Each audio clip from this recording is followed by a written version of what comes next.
여러분은 혹시 퇴직 후 친구들과 함께 해외여행을 떠나본 적 있으신가요?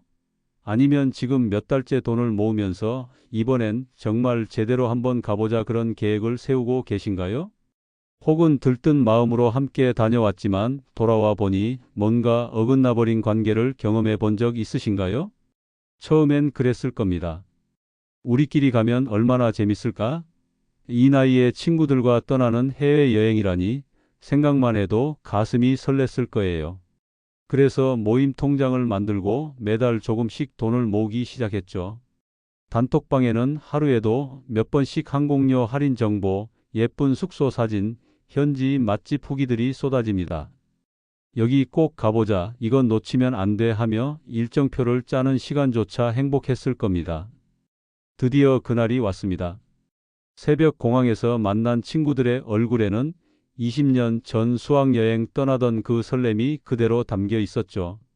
출국장 앞에서 찍은 단체 사진 속 여러분의 표정에는 기대와 우정, 그리고 드디어 해냈다는 뿌듯함이 가득했을 것입니다. 하지만 여행이라는 건 늘 그렇습니다. 친했던 사이일수록 함께 보내는 시간이 길어질수록 평소에는 몰랐던 서로의 모습들이 하나씩 드러나기 시작합니다. 그 차이가 생각보다 크다는 걸, 그 작은 차이들이 관계에 금을 낼 수 있다는 걸 우리는 여행을 다녀와서야 알게 됩니다. 이렇듯 우리 인생에서의 인간관계는 때론 알 수 없는 방향으로 흘러가기도 합니다. 오늘은 퇴직 후 친구들과 갯돈을 모아 떠나는 여행이 때로는 관계를 위태롭게 만들 수 있는지 실제 사례를 바탕으로 이야기 나눠보고, 그 후 전문가들이 공통적으로 말하는 지혜로운 인간관계 설정 비법에 대해 좀 더 깊게 이야기해 보겠습니다. 오늘 이 영상을 끝까지 보신다면 나이 들수록 혼자가 편해지는 이유와 함께 친구 없이 혼자 행복해지는 법을 배우실 수 있습니다. 본격적인 이야기에 앞서 구독, 좋아요, 알림 설정 부탁드립니다. 박현숙 씨, 올해 64세입니다. 지난 봄 고등학교 동창 4명과 함께 제주도 여행을 계획했습니다. 모두 정년 퇴직을 마치거나 아이들이 장성해서 처음으로 자신들만의 시간을 가질 수 있게 된 상황이었습니다. 우리 나이에 이런 추억 만들 기회가 또 언제 있겠어? 하며 모두들 설레어했습니다. 6개월 전부터 준비를 시작했습니다. 단톡방에는 하루에도 몇십 개씩 메시지가 오갔습니다. 항공료가 저렴한 날을 찾아보고 맛집 정보를 공유하고 어떤 숙소가 좋을지 토론했습니다. 여행 경비로 각자 80만 원씩 모았고 일정표까지 꼼꼼히 짜놓았습니다. 공항에서 만났을 때의 그 들뜬 마음이란 정말 20대로 돌아간 기분이었습니다. 첫날은 정말 좋았습니다. 호텔 수영장에서 찍은 사진들, 유명한 흑돼 지집에서 나눈 담소, 올레길을 걸으며 나눈 진솔한 이야기들, 모든 것이 완벽해 보였습니다. 하지만 둘째 날부터 작은 균열이 시작되었습니다. 아침 식사 시간을 정하는 것부터였습니다. 평소 일찍 일어나는 습관이 있는 정미 씨는 여행 와서 늦잠 자면 언제 구경해? 라며 7시 조식을 제안했습니다. 반면 은혜 씨는 여행 와서까지 시간에 쫓기고 싶지 않다며 9시 이후를 원했습니다. 겉으로는 그냥 다 맞춰보자고 웃으며 말했지만 속마음은 조금씩 어긋나기 시작했습니다. 더 큰 문제는 쇼핑할 때 드러났습니다. 선물을 고르는 방식이 완전히 달랐거든요. 현숙 씨는 손주들 선물도 사야 하고 집에 가져갈 것도 있으니 알뜰하게 사자며 가격을 꼼꼼히 비교했습니다. 반면 수진 씨는 여행 와서 그렇게 계산하면서 사면 재미없다며 비싼 상품도 주저하지 않고 구매했습니다. 너는 참 꼼꼼하다. 당신은 후아시네 같은 말들이 오가기 시작했고 표면적으로는 칭찬처럼 들렸지만 속뜻은 다른 뉘앙스를 담고 있었습니다. 셋째 날에는 일정을 소화하는 속도에서도 차이가 났습니다. 어떤 분은 사진을 많이 찍고 싶어 했고 다른 분은 빨리 다음 장소로 이동하기를 원했습니다. 결정적인 순간은 마지막 날 저녁 식사 후였습니다. 여행 경비를 정산하는 과정에서 의견이 갈렸습니다. 누군가는 대충 나눠서 내자고 했고 다른 분은 그래도 정확히 계산해야 한다며 영수증을 하나씩 꺼내기 시작했습니다. 그 순간 어색한 침묵이 흘렀고 40년 우정이 갑자기 어색해지는 것을 모두가 느꼈습니다. 집으로 돌아오는 비행기에서 네 사람은 각자 창밖을 바라보며 말없이 앉아 있었습니다. 출발할 때에 들뜬 마음은 온데간데 없고 왠지 모를 서먹함만 남았습니다. 그 이후 단톡방은 점점 조용해졌고 다음 만남 약속을 잡자는 말은 아무도 꺼내지 않았습니다. 현숙 씨는 지금도 말합니다. 그냥 우리가 서로를 너무 모르고 살았던 것 같아요. 가끔 만나 차 한잔하는 사이로 지냈으면 계속 좋은 사람들로 남을 수 있었을 텐데요. 이런 일들이 왜 생기는 걸까요? 사실 이는 우리나라뿐만 아니라 전 세계적으로 나타나는 현상입니다. 특히 중년 이후 오랜 친구들과의 여행에서 자주 발생하는 갈등에는 몇 가지 공통적인 패턴이 있습니다. 생활 리듬의 근본적인 차이가 첫 번째 원인입니다. 나이가 들수록 각자의 생활 패턴은 더욱 확고해집니다. 수십 년간 몸에 밴 습관들은 쉽게 바뀌지 않습니다. 새벽 5시에 일어나 요가를 하고 산책을 해야 하루가 시작되는 사람이 있고 밤 11시까지 책을 읽거나 드라마를 봐야 잠이 오는 사람이 있습니다. 평소에는 2에서 3시간 만나서 차 마시고 헤어지니 이런 차이를 몰랐지만 여행에서는 24시간을 함께 보내야 합니다. 같은 방을 쓰고 같은 일정에 맞춰 움직여야 하죠. 조금 조용히 해달라, 에어컨 온도 좀 높여달라, 불 좀 꺼달라 같은 작은 요청들이 반복되다 보면 처음에는 웃고 넘겼던 것들도 점점 부담이 됩니다. 돈에 대한 가치관의 차이가 두 번째 문제입니다. 같은 나이대라고 해서 모든 분이 동일한 경제적 상황에 있는 건 아닙니다. 연금 수령액도, 적금 규모도, 자녀들의 도움 정도도 모두 다릅니다. 더 중요한 건 돈을 쓰는 철학이 다르다는 점입니다. 어떤 분은 여행 온 김에 좋은 식당에서 한 번은 제대로 먹어야 한다고 생각하고 다른 분은 그 돈이면 손주 용돈을 더 줄 수 있는 데라고 생각합니다. 문제는 이런 차이가 단순한 소비 성향을 넘어 그 사람의 인생관이나 성격에 대한 평가로 이어진다는 점입니다. 쟤는 생각보다 아끼기만 한다 또는 너무 허영심이 강하다는 식으로 해석하게 되는 거죠. 역할 분담의 불공평함이 세 번째 원인입니다. 여행은 생각보다 해야 할 일이 많습니다. 항공권 예약, 숙소 섭외, 렌터카 대여, 맛집 찾기, 일정 관리까지. 보통 한두 명이 이런 일들을 도맡게 되는데 문제는 나머지 사람들이 이를 당연하게 여기는 경우가 많다는 점입니다. 원래 이런 거 잘하잖아. 나는 인터넷 잘 몰라서 같은 말들이 오가다가 결국 준비한 사람은 서운함을 느끼게 됩니다. 다음에는 네가 해라 라는 말이 나오는 순간 관계에는 미묘한 균열이 생깁니다. 우정에서 가장 위험한 건 이런 작은 불공평함이 쌓이는 것입니다. 감정적 여유가 부족할 때 나오는 무심한 말들이 네 번째 문제입니다. 당신은 정말 느리시네요. 그래서 친구가 별로 없는 거 아닌가요? 같은 말들은 평소에도 농담처럼 주고받았을 수 있습니다. 하지만 여행 중에는 상황이 다릅니다. 새로운 환경에서 오는 스트레스, 일정에 쫓기는 피로감, 예상과 다른 상황들에 대한 당황스러움이 겹치면서 감정의 여유가 사라집니다. 이런 상태에서 듣는 말은 평소보다 몇 배는 더 아프게 느껴집니다. 특히 중년 이후에는 감정이 더 예민해집니다. 자존심이나 체면에 대한 민감도도 높아지죠. 나를 무시하거나 가볍게 여기는 듯한 말투에는 쉽게 상처받게 됩니다. 마지막으로 여행이 새로운 판단의 기준을 만들어버리는 문제입니다. 가장 안타까운 부분이 바로 이것입니다.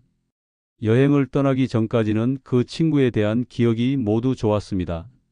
함께 웃었던 순간들, 어려울 때 도움을 주고받았던 일들, 공통 관심사로 대화를 나눴던 즐거운 시간들로 가득했죠.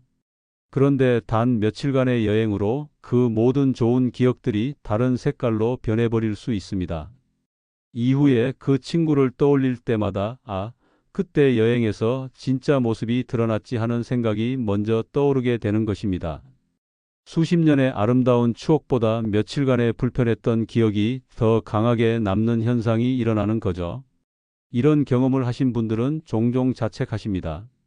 내가 너무 예민했나? 좀 더 참을 걸 하면서요. 하지만 이는 개인의 문제가 아닙니다.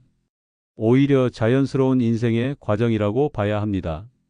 젊을 때의 우정과 중년 이후의 우정은 근본적으로 다른 성격을 가지고 있습니다. 20에서 30대에는 함께 시간을 보내는 것 자체가 즐거웠습니다. 무엇을 하든 어디를 가든 같이 있다는 것만으로도 의미가 있었죠. 하지만 50대가 넘어가면서 우리는 다른 것들을 추구하기 시작합니다. 시간의 소중함을 깨달았기 때문입니다. 남은 시간이 무한하지 않다는 걸 몸으로 느끼면서 정말 의미 있는 관계에만 에너지를 투자하고 싶어집니다. 심리학에서는 이를 사회정서적 선택 이론이라고 부릅니다. 나이가 들수록 인간관계의 양보다는 질을 추구하게 된다는 이론입니다. 이런 변화는 결코 나쁜 것이 아닙니다. 오히려 더 성숙한 관계관을 가지게 되었다는 의미입니다. 무의미한 만남의 시간을 허비하는 대신 진정으로 나를 이해하고 위로해 주는 사람들과 더 깊은 관계를 맺으려고 하는 것이죠. 박현숙 씨의 이야기로 다시 돌아가 보겠습니다. 제주도 여행 이후 어색해진 네 사람은 결국 자연스럽게 만남의 횟수를 줄였습니다. 억지로 관계를 유지하려고 애쓰지 않았어요. 그리고 6개월 후 현숙 씨는 이렇게 말했습니다. 처음에는 섭섭했어요. 40년을 알고 지낸 사이인데 여행 한 번으로 이렇게 되나 싶어서요. 하지만 지금 생각해보니 우리는 이미 다른 사람들이 되어 있었던 것 같아요. 각자 사는 환경도 관심사도 가치관도 모두 달라져 있었는데 그걸 모르고 있었던 거죠. 실제로 네 사람의 상황은 완전히 달랐습니다. 현숙 씨는 손주 돌보기에 바쁜 상황이었고 정미 씨는 남편과 함께 등산 동호회 활동에 열중하고 있었습니다. 은혜 씨는 새로 시작한 서예 클래스와 성가대 활동으로 일정이 빡빡했고 수진 씨는 딸과 함께 작은 카페를 운영하느라 주말에도 쉴 수 없는 상황이었습니다. 예전에는 모두 아이 키우고 직장 다니는 비슷한 상황이었으니까 만날 때마다 할 이야기가 많았어요. 그런데 지금은 각자의 삶이 너무 달라서 공통 관심사를 찾기가 어려워졌더라고요. 이런 변화는 현숙 씨만의 경험이 아닙니다. 중년 이후에는 누구나 겪는 자연스러운 과정입니다. 은퇴 시기, 자녀들의 독립 시점, 배우자의 상황, 건강 상태, 경제적 여건 등이 모두 제각각이어서 예전처럼 비슷한 라이프 스타일을 유지하기 어려워집니다. 또한 취미나 관심사도 개인차가 커집니다. 어떤 분은 건강관리에 집중하고 어떤 분은 새로운 취미를 찾아 배우기에 바쁩니다. 종교 활동에 전념하는 분도 있고 자원봉사나 사회활동에 참여하는 분도 있습니다. 이런 다양한 변화 속에서 예전처럼 자주 만나 긴 시간을 보내기는 현실적으로 어려워지는 것이죠. 더 근본적인 이유도 있습니다. 바로 시간의 유한성에 대한 깨달음입니다. 50대 중반을 넘어가면 대부분의 사람들이 내 인생이 무한하지 않다는 것을 실감하게 됩니다. 부모님을 먼저 보내드리는 경험을 하기도 하고 동년배 중에 건강 문제로 고생하는 분들을 보게 되기도 합니다. 이런 경험들은 우리의 우선순위를 바꿔놓습니다. 예전에는 친구가 많으면 많을수록 좋다고 생각했지만 이제는 정말 의미 있는 관계에만 시간을 투자하자는 쪽으로 생각이 바뀝니다. 정서적으로 깊은 교감을 나눌 수 없는 관계, 만날 때마다 스트레스를 받는 관계, 서로에게 도움이 되지 않는 관계에는 더 이상 에너지를 쓰고 싶지 않아집니다. 이는 결코 이기적인 태도가 아닙니다. 오히려 더 현명하고 성숙한 선택이라고 볼 수 있습니다. 실제로 심리학 연구에 따르면 중년 이후에 인간관계가 줄어드는 것은 자연스러운 현상입니다. 대신 남은 관계들은 더욱 깊고 의미 있는 것으로 발전하게 됩니다. 양보다는 질을 추구하게 되는 것이죠. 많은 분들이 친구가 줄어들고 혼자 있는 시간이 늘어나는 것을 외로움이나 고독감과 동일시합니다. 하지만 정말 그럴까요?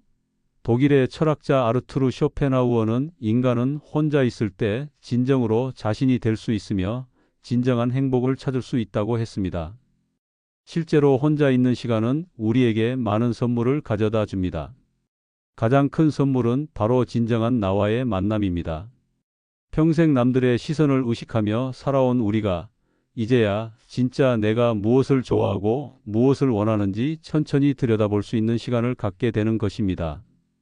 젊을 때는 하고 싶었지만 시간이 없어서 못했던 일들을 이제야 시작할 수 있습니다.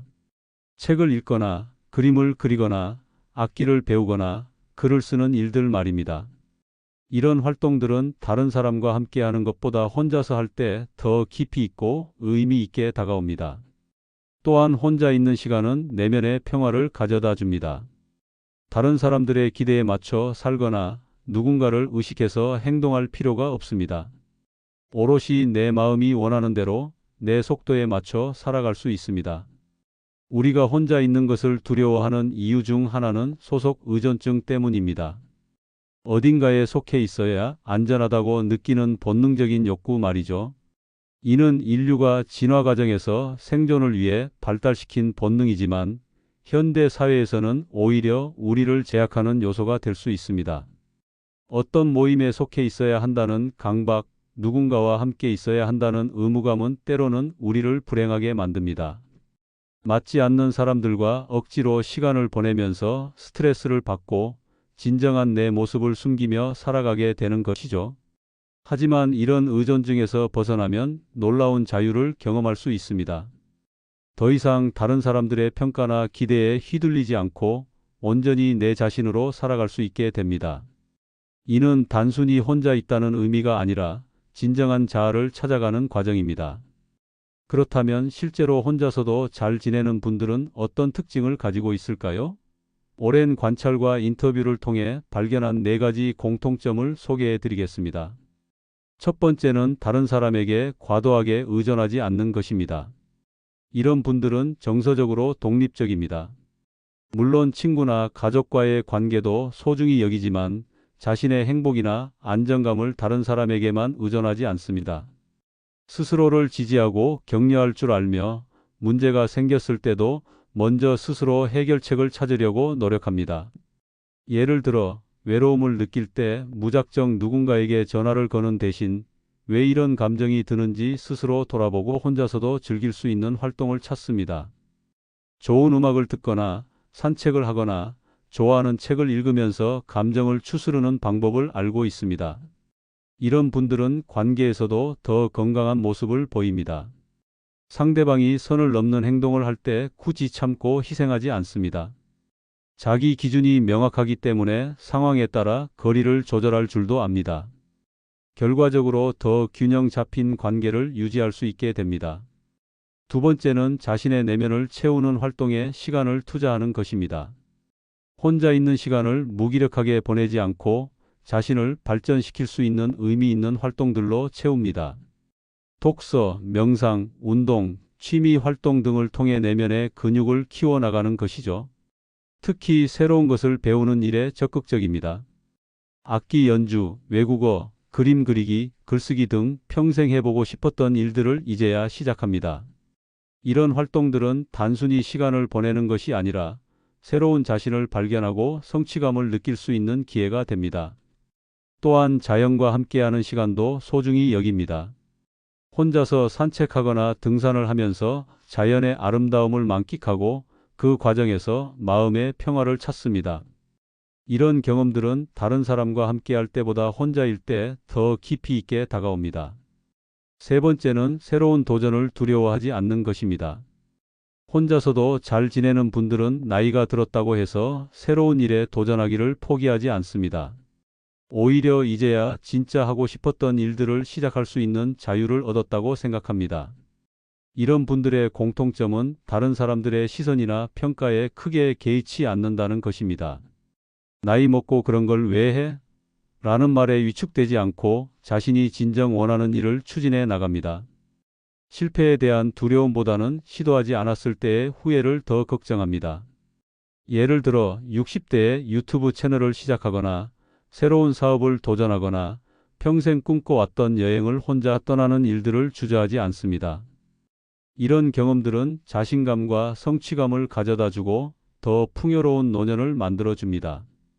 네 번째는 모든 사람에게 사랑받을 필요가 없다는 것을 알고 있는 것입니다. 이는 아마도 가장 중요한 특징일 것입니다. 젊을 때는 가능한 한 많은 사람들에게 좋은 인상을 주려고 노력했지만 이제는 그럴 필요가 없다는 걸 깨달았습니다. 모든 사람이 나를 좋아할 수도 없고 좋아해야 할 이유도 없습니다. 대신 진정으로 나를 이해하고 받아들여주는 소수의 사람들과 깊은 관계를 맺는 것이 더 의미 있다는 걸 알고 있습니다. 타인의 평가에 일희일비하지 않습니다. 합리적인 비판이라면 겸허히 받아들이고 이유 없는 비난이라면 신경 쓰지 않고 넘길 줄 압니다. 자신의 강점과 약점을 잘 알고 있기 때문에 다른 사람의 말에 크게 흔들리지 않습니다.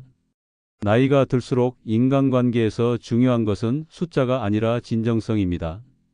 100명의 지인보다 1명의 진정한 친구가 더 소중할 수 있습니다. 그렇다면 어떤 사람이 진정으로 내 편이 되어줄 수 있는 사람일까요? 진정한 친구는 내 성공을 질투하지 않고 기뻐해주는 사람입니다. 슬픔을 함께 나눠주는 사람은 생각보다 많습니다. 하지만 진심으로 내 기쁨을 축하해주는 사람은 드뭅니다. 내가 좋은 일이 생겼을 때 정말 잘됐다고 마음에서 우러나오는 축하를 해주는 사람, 비교나 경쟁심 없이 순수하게 기뻐해주는 사람이 진정한 친구입니다. 또한 나의 본질을 이해하고 받아들여주는 사람입니다. 겉모습이나 사회적 지위가 아닌 내면의 진짜 모습을 보고 사랑해주는 사람 말입니다. 실패했을 때도 그래도 당신은 좋은 사람이야 라고 말해주고 성공했을 때도 원래 그럴 줄 알았어 라고 자연스럽게 받아들여주는 사람입니다. 작은 약속도 소중히 여기는 사람도 중요합니다. 내일 전화 드릴게요. 이메일 보내드릴게요 같은 작은 약속을 잘 지키는 사람은 나를 소중하게 생각한다는 증거입니다. 반대로 작은 약속을 자주 어기는 사람은 그 관계를 그다지 중요하게 여기지 않을 가능성이 높습니다. 모든 관계가 가깝고 친밀할 필요는 없습니다. 때로는 적당한 거리를 유지하는 것이 더 건강하고 오래가는 관계의 비결이 될 수 있습니다. 특히 중년 이후에는 이런 거리두기의 기술이 더욱 중요해집니다. 서로에게 너무 깊이 개입하지 않는 지혜가 필요합니다. 좋은 친구라고 해서 모든 것을 함께 해야 하는 것은 아닙니다. 각자의 영역과 취향을 존중하고 때로는 혼자만의 시간도 인정해 주는 것이 성숙한 관계입니다. 또한 상대방의 변화를 인정하는 마음도 중요합니다. 사람은 계속 변합니다. 예전과 달라진 모습을 보고 제가 원래 그런 사람이 아니었는데라고 실망하기보다는 그동안 많은 일을 겪으셨겠구나라고 이해하려는 마음을 가져야 합니다. 무엇보다 관계에 대한 기대치를 조절하는 것이 중요합니다. 모든 친구가 모든 순간에 완벽한 이해와 지지를 해줄 수는 없습니다. 각자의 상황과 한계를 인정하고 그 안에서 가능한 만큼의 관계를 맺어가는 것이 현실적이고 건강한 접근법입니다. 결국 평생 함께할 사람은 나 자신입니다. 가족도 친구도 동료도 언젠가는 헤어질 수 있지만 나는 생의 마지막 순간까지 나와 함께 있어야 합니다. 그렇다면 가장 중요한 것은 나 자신과 좋은 관계를 맺는 것이겠죠. 자기 자신을 이해하고 받아들이는 것부터 시작해야 합니다. 내 장점과 단점을 있는 그대로 인정하고 완벽하지 않은 나를 사랑하는 법을 배워야 합니다. 다른 사람에게 보여주기 위한 가면이 아닌 진짜 내 모습을 편안하게 받아들일 수 있을 때 비로소 진정한 평화를 느낄 수 있습니다. 또한 나만의 시간을 소중히 여기는 습관을 길러야 합니다. 혼자 있는 시간을 외롭거나 무료한 시간으로 여기지 말고 나를 위한 특별한 시간으로 여겨보세요. 좋아하는 음악을 듣거나 맛있는 차를 마시거나 창밖 풍경을 바라보는 것만으로도 충분히 의미 있는 시간이 될 수 있습니다. 자기 자신과 대화하는 능력도 중요합니다. 머릿속으로 스스로에게 말을 걸어보세요. 오늘 기분이 어때? 무엇이 필요해? 어떤 것이 좋았어? 같은 질문들을 통해 내 마음의 상태를 점검하고 보살피는 습관을 만들어 보세요. 혼자서도 충분히 행복할 수 있다고 해서 모든 인간관계를 차단해야 한다는 의미는 아닙니다. 오히려 진정한 나를 알고 있기 때문에 더 좋은 사람들과 만날 수 있는 여건이 마련되는 것입니다. 새로운 취미나 활동을 통해 만나는 인연들은 기존 관계와는 다른 매력이 있습니다. 공통 관심사를 바탕으로 만난 사람들과는 자연스럽게 대화가 이어지고 서로에게 배울 점도 많습니다. 억지로 만나는 것이 아니라 즐거운 활동을 하다가 자연스럽게 만나게 되는 관계들은 더 편안하고 지속 가능합니다. 또한 나이나 성별, 직업에 상관없이 다양한 사람들과 만날 기회를 열어두는 것도 좋습니다. 기존의 한정된 인맥에서 벗어나 새로운 시각과 경험을 가진 사람들과의 만남은 인생을 더욱 풍요롭게 만들어줍니다. 다만 관계를 맺을 때는 서두르지 않는 지혜가 필요합니다. 급하게 깊은 관계로 발전시키려고 하지 말고 시간을 두고 천천히 서로를 알아가는 과정을 즐겨보세요. 진정한 우정은 하루아침에 만들어지는 것이 아니라 시간이 쌓이면서 자연스럽게 형성되는 것입니다. 독일의 신학자 폴 틸리히는 이런 말을 했습니다. 외로움이란 혼자 있는 고통을 표현하기 위한 말이고 고독이란 혼자 있는 즐거움을 표현하기 위한 말이다. 똑같이 혼자 있는 상황이지만 받아들이는 마음에 따라 전혀 다른 경험이 되는 것입니다. 나이가 들수록 친구가 줄어드는 것은 실패가 아닙니다. 오히려 더 성숙하고 선별적인 관계관을 갖게 되었다는 증거입니다. 무의미한 만남의 시간을 낭비하는 대신 정말 소중한 사람들과 더 깊은 시간을 보낼 수 있게 된 것이죠. 혼자 있는 시간도 마찬가지입니다. 이를 외로움으로 받아들이면 고통스럽지만 나만의 특별한 시간으로 받아들이면 그 어떤 것과도 바꿀 수 없는 소중한 선물이 됩니다. 진정한 나와 만나고 내면을 성장시키고 새로운 꿈을 키워갈 수 있는 기회인 것입니다. 물론 때로는 누군가와 함께 있고 싶은 마음이 들 수도 있습니다. 그럴 때는 진정으로 나를 이해해주는 사람들을 찾아가면 됩니다. 하지만 그런 사람이 없을 때도 충분히 행복할 수 있는 능력, 그것이 바로 성숙한 어른의 모습이 아닐까요? 인생의 후반기는 다른 사람들의 기대에 맞춰 사는 시기가 아닙니다. 진정한 나로 살아가는 시기입니다. 혼자여도 외롭지 않고 함께해도 자신을 잃지 않는 그런 균형 잡힌 삶을 살아가시길 바랍니다. 그것이 바로 나이 들수록 더 아름다워지는 인생의 비밀이니까요. 오늘 이야기는 여기까지입니다. 이 영상이 좋으셨다면 다시 한번 구독, 좋아요, 알림 설정 정중하게 부탁드립니다. 여러분의 행복한 삶을 늘 응원합니다. 감사합니다.